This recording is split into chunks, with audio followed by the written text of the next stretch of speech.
So on the basis of our learned theory from monotonicity, maxima, minima, the absolute maxima, absolute minima, the critical points. Now let us have this type of application. Over here, we are thinking about a function fx, which is known to be continuous. And the graph of y is equals to f dash x is given by this particular curve. So you can identify, we have been said that fx is known to be a continuous function, and the blue curve we are having over here, that's addressing y is equals to f dash x. Now on the basis of this information, we need to identify this four information.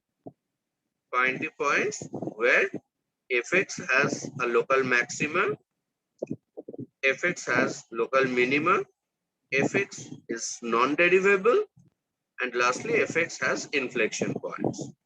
And our considering points are this much. As such, due to the arrows appearing in this graph, we should consider just to the left of one, the curve was approaching towards infinite direction with an asymptotic behavior with the line x equals to 1. Just to the right, the graph is approaching towards minus infinite with again a vertical asymptotic behavior. The left arrow of the left of one, that shows the curve will continue to be continuously on the left, and by the nature we can expect it to approach some zero possibility or asymptotic negative x-axis. Whereas on the right of 10, we are getting the behavior of the curve, which is going to be upward arrow. So it's keep on increasing ahead of that and will be approaching infinite. So from this appearing curve, which is standing for y is equals to f dash x.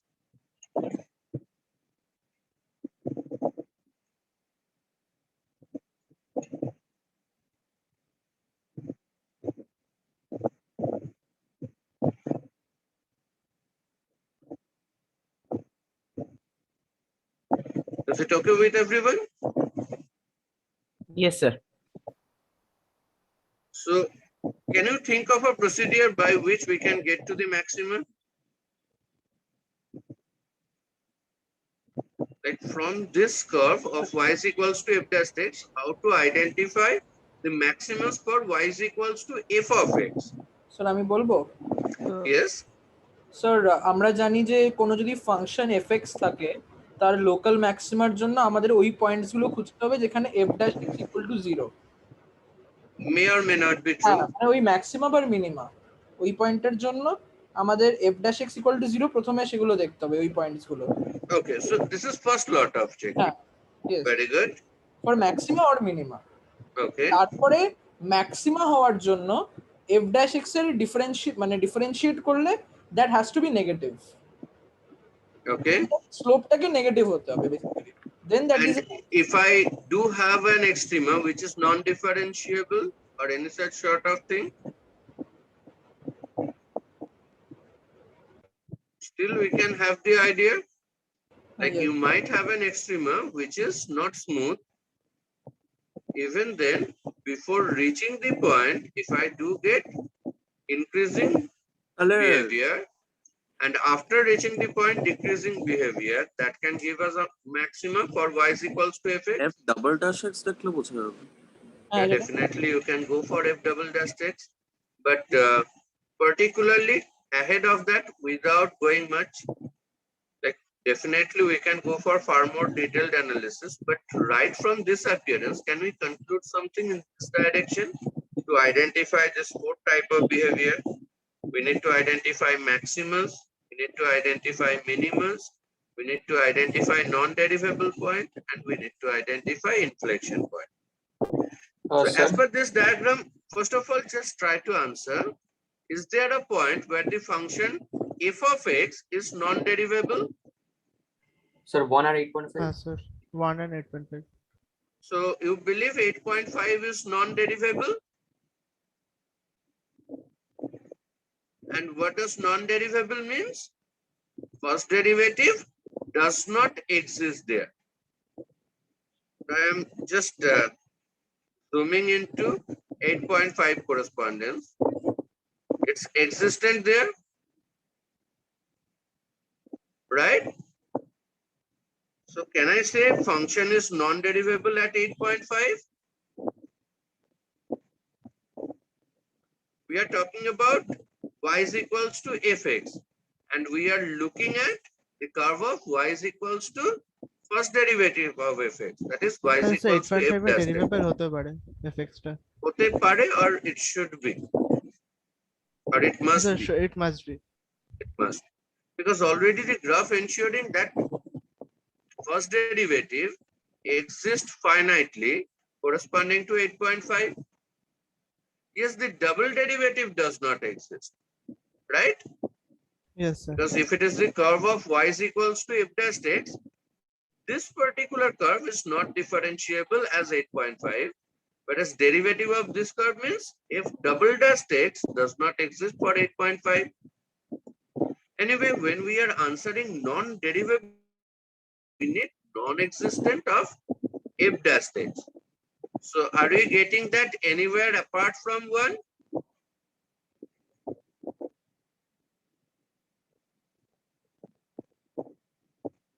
Or 1 is the lone point where the first derivative does not exist, as per the appearing curve and its nature. 1 is the lone point. Okay, so 1 is the lone non-derivable point, right? Now let us think of local maximums and local minimums. So as I said earlier, that local maximums or local minimums are in any ways the extremas. They might be smooth ones, they might be non-smooth ones. If they are smooth ones, then first derivative is 0 over there. If they are not smooth, then first derivative non-existent over there. But in any way, first derivative changes sign over there, right?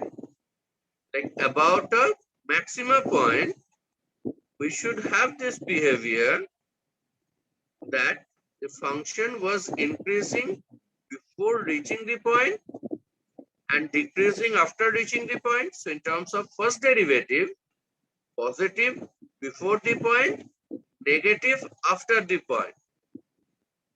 And for a local minimum, before reaching the point, first derivative should be negative because function should be decreasing. And after reaching the point, first derivative should be positive because the function should be increasing. So let us start from 1. 1 is definitely a non-differentiable point, but original function supposed to be continuous everywhere. So that means f of 1 supposed to exist, and that's continuous existence. So can I have an extrema at 1? Look to first derivative values at the left of 1. These are appearing positive. Can everyone follow? This stretch is above x-axis and hence it is positive.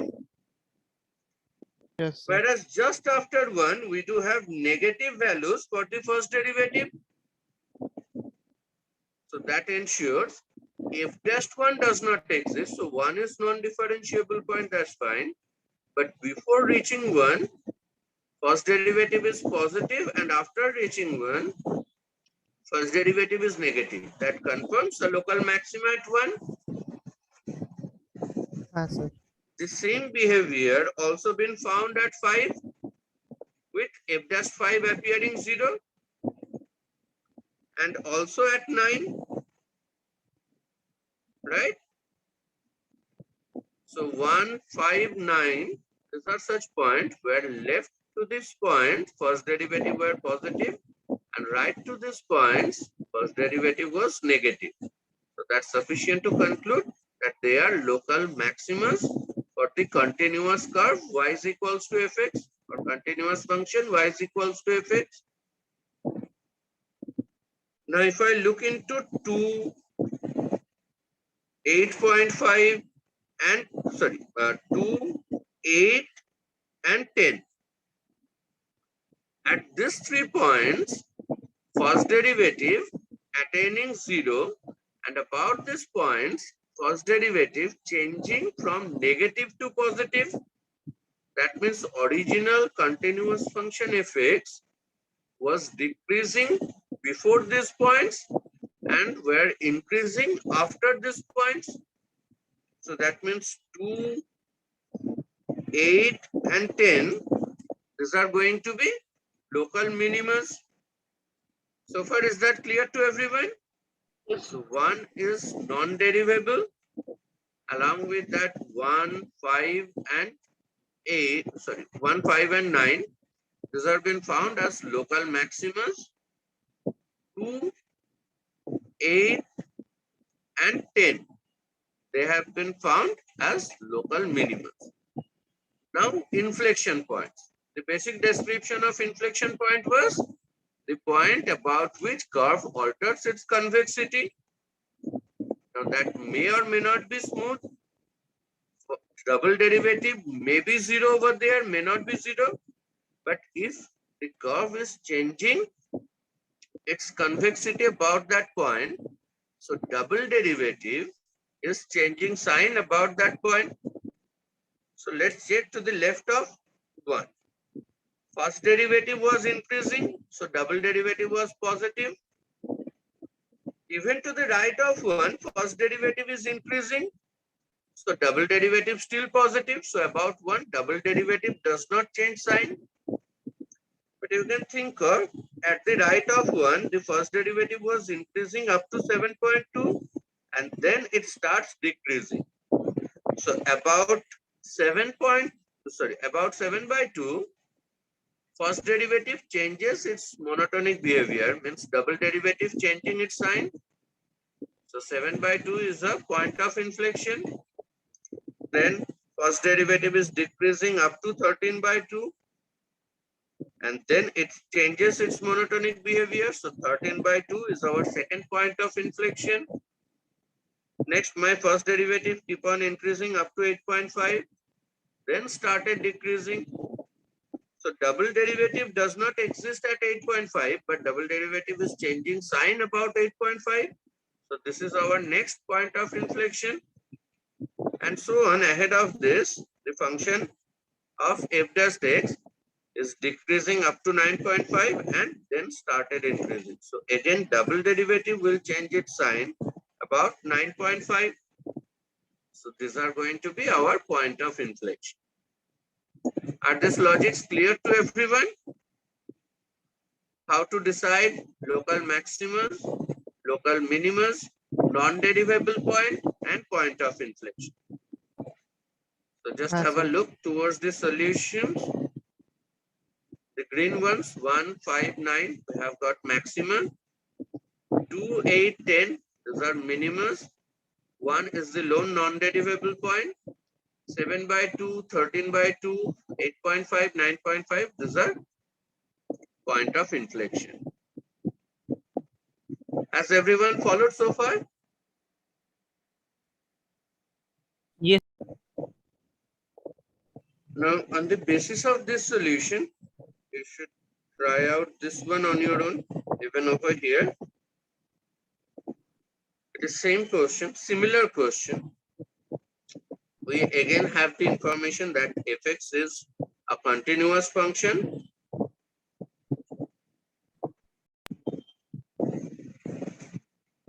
So again for this question, fx been set continuous and we are given with the curve of y is equals to f dash x. This time more points been given here. Our questions are same. On the basis of this curve, we need to identify these 4 things. Like where the original curve, like this is curve for y is equals to f dash x, and we are willing to know where y is equals to fx is going to have its maximas or minimas or non-derivable point or points of inflection. Okay. While describing UV curve, just have a look. This curve was dropping from some infinite direction, we can believe, as the arrow is in this direction. So we can believe this curve is dropping up to 1, then it's increasing up to 2, then dropping up to 2.5, increasing up to 11/4. This ordinate been said beta 1. No specific value been given because we were more interested with the abscissa value.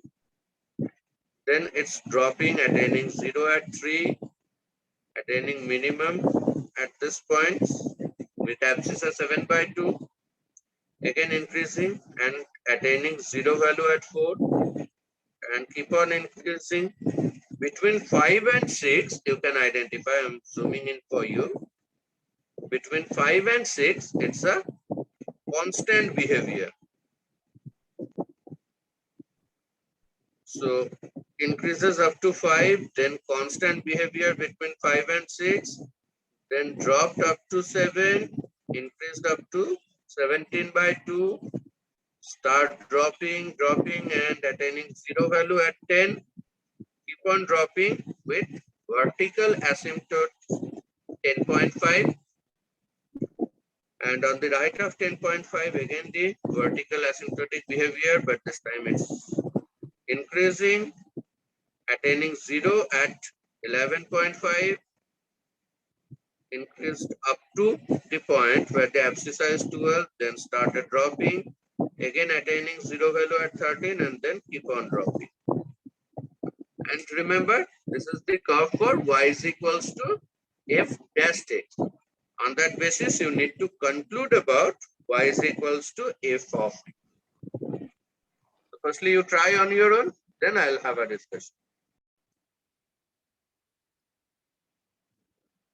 So we can answer from this question that 3, 10, and 13 are our maximas, as we have discussed the process along with the last question.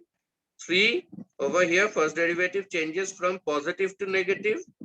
10, where first derivative changes from positive to negative.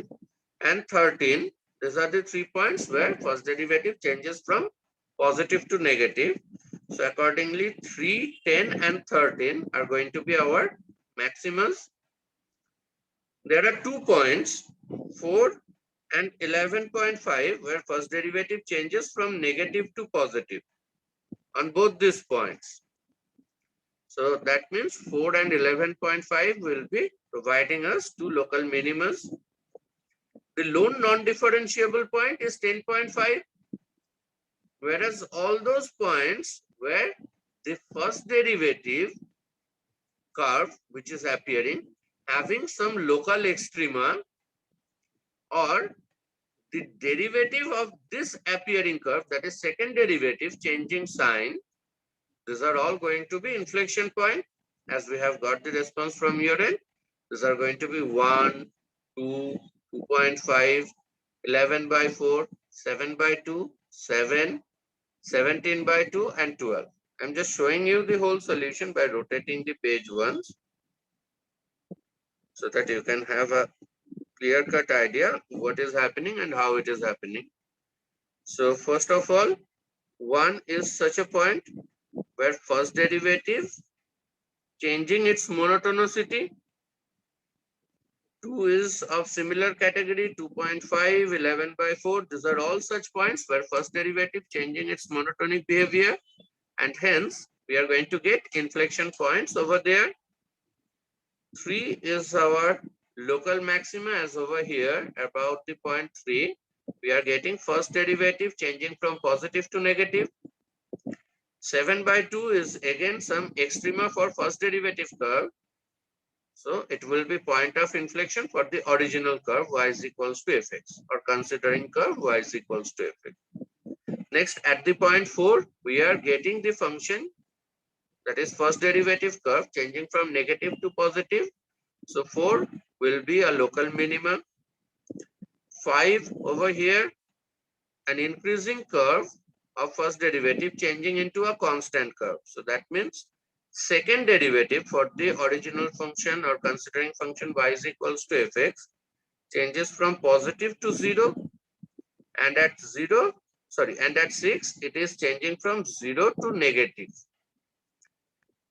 Okay, so neither of the point 5 or 6 is going to be any of the local extremas or inflection points. 7 being local extrema and hence going to be inflection point. 7/2 markably inflection point at the left, because 17/2 is a non-differentiable maxima for f dash x. So double derivative must change sign about that point, and hence we can even observe the curve is altering its convexity.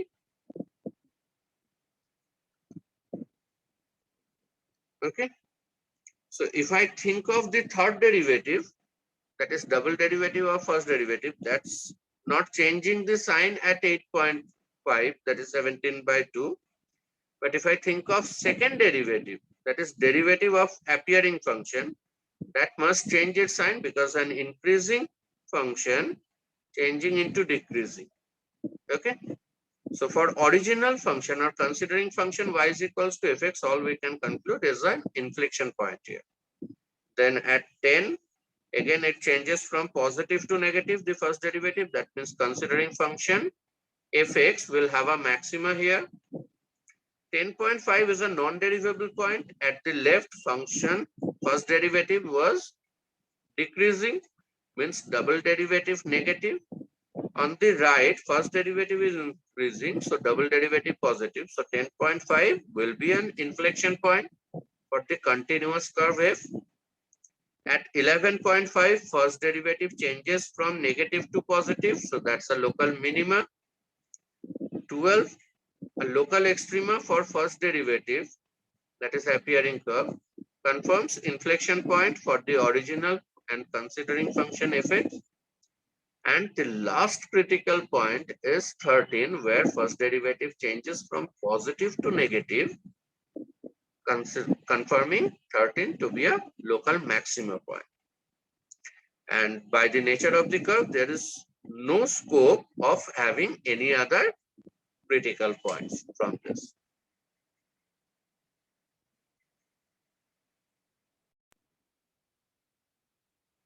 So as an application to this particular identification or type of curve reading, I'm going for one problem of finding maximum. That is, find maximum volume of a cylinder that can be inscribed in a sphere of radius r. So I have solved the question for you in two different processes. Okay, though these processes are very similar. So what we have gone through is, this is the diagram where within a sphere we have inscribed a cylinder, and the major challenge is we can identify volume of the cylinder is pi r square h, whereas small r been considered as the radius of the circular surface of the cylinder, and height, half of the height been considered as small h. So volume will be pi r square into 2h. Sorry, I've written wrongly here. Correction. It's not 8, it's 2h. So in any way, what is our major idea or major concern is, if we try to optimize the volume over there, there is role of both small r and small h. And if we try to increase small r, means if we try to increase the circular surface, we will get the cylinder to get fitted into the sphere, height will be decreasing. And if we try to increase the height, we need to sacrifice the radius value of circular surface. So balancing both, where we can have the maximum, it's not normally visible or normally concludable, right? Has everyone followed up to that?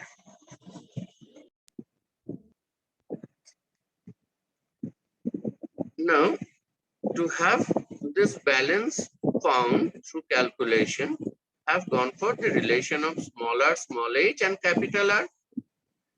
And in the volume, which is pi r square into 2h, we have replaced small r square with the Pythagoras relation we have found between the three, and accordingly replaced small r square in terms of constant capital R square minus half of the height whole square, that is minus h square. And hence we have got our volume of the cylinder at this representation. At this stage, it is solely controlled by the height. So if we have the differentiation with respect to h, we are getting dVdh is equals to 2 pi into capital R square minus 3h square. So coming up with two possibilities of 0, out of which one is not acceptable because half of the height of the cylinder, that cannot be negative. So the lone 0 possibility is appearing as capital R by root 3, which is stationary point corresponding to maximum, and that's the lone critical point. And maxima you can identify over here. First derivative changes from positive to negative. Hence, h is equals to capital R by root 3 will be responsible for maximum. That gives you maximum volume 4 pi R cube by 3 root 3. Whereas for the same problem, we can also think of replacement of h with root over capital R square minus small r square. Capital R should be treated as given constant. Okay, so the earlier calculation was easier. This time, just the calculation is going to be a bit less. So anyway, as soon as we find this replacement, we are going to get, sorry, there should be a 2 here.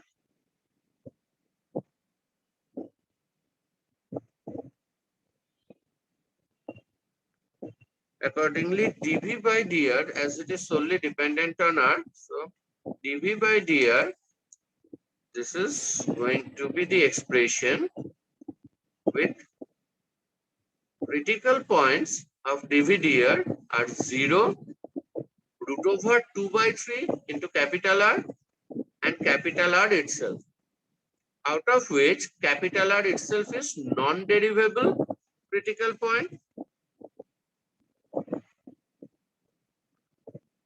Root over 2 by 3 into capital R, that's responsible for maximum, and 0 responsible for minimum. So accordingly, we can have the maximum volume again to be established as 4 pi R cube by 3 root. Is that okay with everyone?